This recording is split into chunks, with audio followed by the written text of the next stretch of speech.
এগৰাকী MBBSৰ ছাত্ৰী তেওঁ ৰাতিপুৱা 8 বজাৰ পৰা আবেলি 4টা বজালৈকে কলেজত ক্লাছ কৰে আৰু সন্ধিয়া সময়ত মাত্ৰ এঘণ্টা সময় উলিয়াই তেওঁ কৰে কি ভিডিঅ' এডিটিং কৰে আৰু আপলোড দিয়ে। এনেকৈ প্ৰতিদিনে তেওঁ ভিডিঅ' আপলোড কৰে আৰু মাহেকৰ মূৰত তেওঁ সৰ্বাধিক 4 লাখ প্ৰায় 4 লাখ টকা উপাৰ্জন কৰে।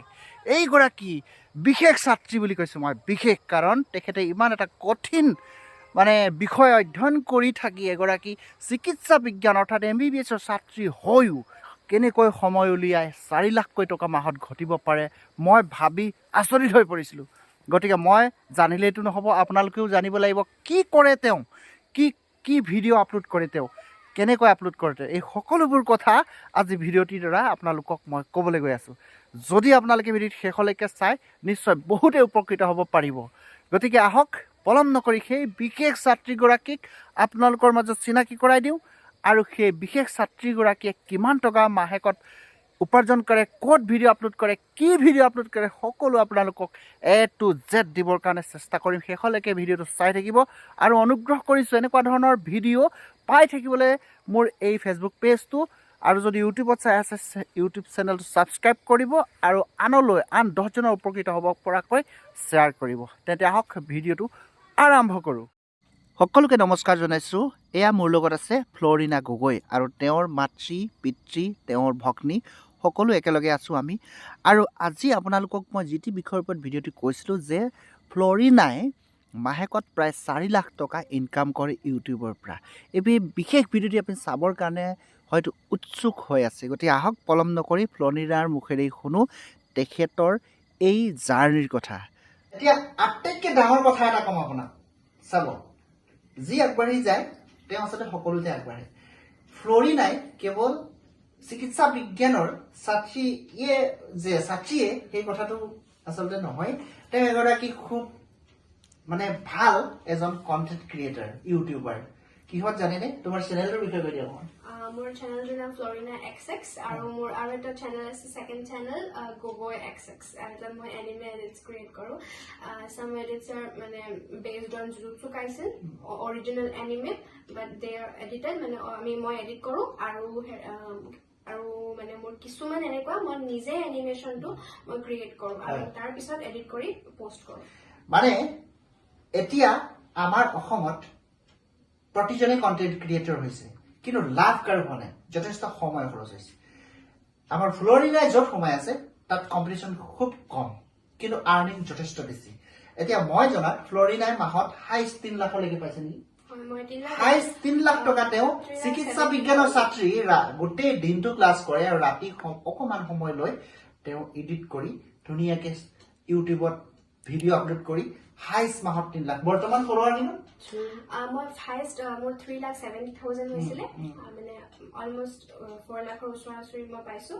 আৰু এতিয়া বৰ্তমান মোৰ ছাবস্ক্ৰাইবাৰ্ছ 3,10,000 এটা চেনেলত। আৰু মোৰ ছেকেণ্ড চেনেল বহুত নতুন, মই জাষ্ট 5টামান পষ্ট কৰিছোঁ চাগে, মই পষ্ট নকৰোঁ ইটো চেনেলত, সেইটোত এতিয়া 5,000 হ'ব ছাবস্ক্ৰাইবাৰ্ছ। কিন্তু মোৰ মেইন চেনেলত 3,10,000 ছাবস্ক্ৰাইবাৰ্ছ আছে। আৰ্নিংটো 4 লাখ চুবলৈ হৈ আছে। 3,70,000 বহুত ডাঙৰ কথা। আপোনালোকে লক্ষ্য কৰক, এজন চিকিৎসা বিজ্ঞানৰ ছোৱালী হৈ 4 লাখ টকা ওচৰা-ওচৰি চুবলৈ আৰ্নিং মাহত চুবলৈ গৈ আছে।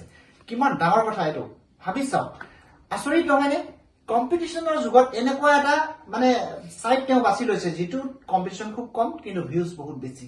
আৰু তেওঁ এটা কথা অলপ আগতে মোক ক'লে, যিটো কথা মই আচৰিত পাইছোঁ, যে তেওঁ যিখিনি ফলোৱাৰ, তেওঁ যিখিনি ছাবস্ক্ৰাইবাৰ, তেওঁ ভিউৱাৰ্ছ ভাৰতৰ বেছি নাই, বাহিৰৰ USA।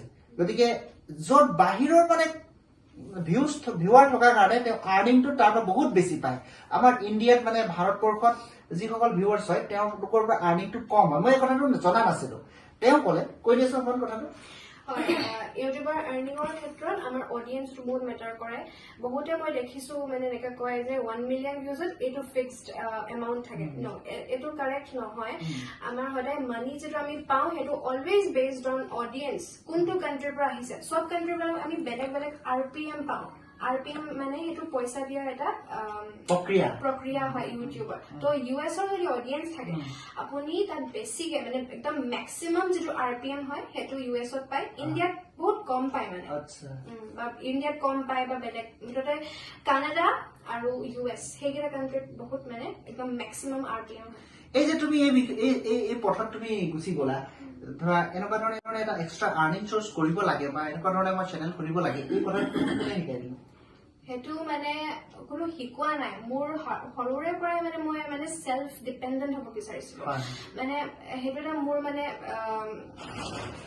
হবি টাইপৰ হৈ গ'ল মানে হবি মানে কি মোৰ মানে সেলফ ডিপেন্ডেন্ট মই ফাইনেন্সিয়েলি ইণ্ডিপেণ্ডেন্ট হ'ব বিচাৰিছিলো মই জানো মোৰ মা দেউতাই মোক বহুত মানে ট্ৰাই কৰে কষ্ট কৰে তেওঁলোকে মানে মই যি বিচাৰো সেইটোকে দিবলৈ ট্ৰাই কৰে বাট মোৰ এইটো আছিলে যে why not মই মাহঁতক কিবা দিও নেকি বা মই তেওঁলোকক মানে এটা সকাহ দিও যাতে মই এটা মেডিকেল কৰিছো মই নিজৰ খৰচখিনি নিজে উলিয়াম মই বা মুঠতে যি মন যায় মুঠতে মই সেলফ বহুত ছাত্ৰ ছাত্ৰীয়ে ভাবে বহুতে ভাবে প্ৰতিজন ল'ৰাই ভাবে আজি হাজিৰা কৰা ল'ৰাজনে ভাবে যে মই মা দেউতাক অলপ সহায় কৰো কিন্তু ৰাস্তাটো মানে তেওঁলোকে নাপায় তুমি সেই ৰাস্তাটো কেনেকে পালা ৰাস্তাটো মানে মই এনেকে মই কিন্তু এনেকে ভবা নাই যে মোৰ ইউটিউবত এনেকা ছাবস্ক্ৰাইবাৰ্ছ হ'ব যেতিয়া মই ফাৰ্ষ্ট ভিডিঅ' আপলোড কৰিছিলো তেতিয়া মোৰ 0 ছাবস্ক্ৰাইবাৰ্ছ আছিলে দেন উইদিন 3 months মই উইদিন 1 month মই 1000 ছাবস্ক্ৰাইবাৰ্ছ হ'ল তো সেই মানে কি বুলি কয় ৰাস্তাটো মানে এনেকুৱা কেতিয়াবা আমি নাভাবো কেতিয়াবা কিছুমান হৈ যায় নহয় কাম যে